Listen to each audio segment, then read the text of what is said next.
It says, and he came to her, all right, and this is the angel Gabriel came to her and said, greetings, O favored one, the Lord is with you.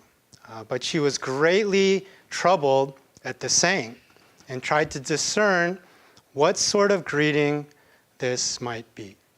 Okay? So when I read these things, I don't know, I'm the type that looks at these lines and I'm always wondering, like, how did they say it? You know, like, was it like greetings, oh favored one, you know, the Lord is with you, or you know, like, was it like more like debonair and it's like greetings, oh favored one? Like, I don't know how this goes, okay? Because she was greatly troubled, and I wonder about these things, like, why was she greatly troubled? Because we always like idolize or put these people on pedestals and they're so holy, but really they're just people, okay? So maybe her back was turned and she hears this guy saying, greetings, O favored one, the Lord is with you, and she's thinking, another guy with their lame pickup lines. What is this, okay? And maybe that's why she's troubled. And she's like thinking, I got to deal with this guy. Or maybe she turns around and sees this guy and she's like, what a man. It's like, where was this guy 2 months ago? It's like, you know, Nazareth is so small. There are no good men here. But this guy shows up and he's like, It's like, but I'm going to get married, so I'm so troubled now. It's like, what can I do? Like, was that what was troubling her?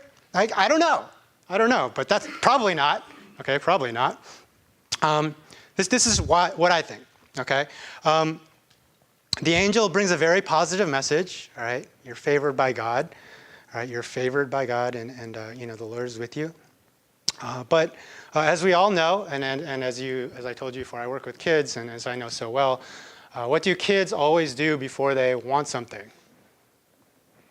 They get all nice, right? Like, oh, hi, Pastor Joe, you look nice today. And then, like, click, what do you want, right? And all you parents know this, right? Oh, I washed the dishes today. And then you're, like, immediately thinking, oh, what does this guy want, right? Or what does this girl want? But this is probably what's going on, right? And this is really where we're at, right? What does this guy want, right? What does God want?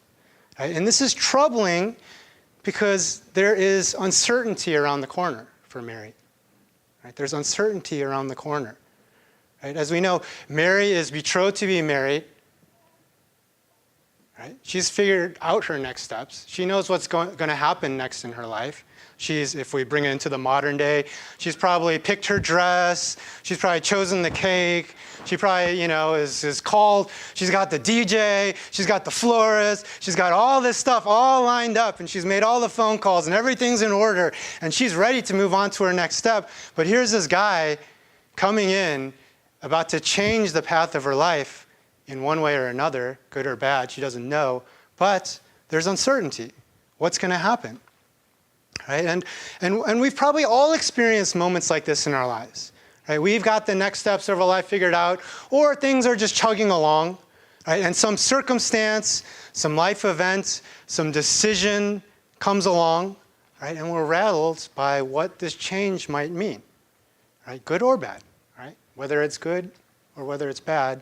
Right? Change brings uncertainty, and this uncertainty, who knows what it means? Right? For myself, as I was describing, I was an engineer. I worked at a company. I got laid off because you know, the whole economy was tanking, and this company wasn't doing as well. And so I got laid off. And at the time, I was living at home, so I'm like, yes, free paid vacation, right? So I was at home doing what single guys do. They just play video games all night, right? But the company got bought, so they brought us all back. So I was like, all right, sweet. So I got my job back, right? So what does this mean? And then a couple weeks later, they laid us all off again, right? They just like looked at who was there, and then, but you know, so how does this work? What does this mean? Where's my life going? All right. For some people, you know, job opportunities come up. You're working at a place, things are moving along. You know, some company calls you.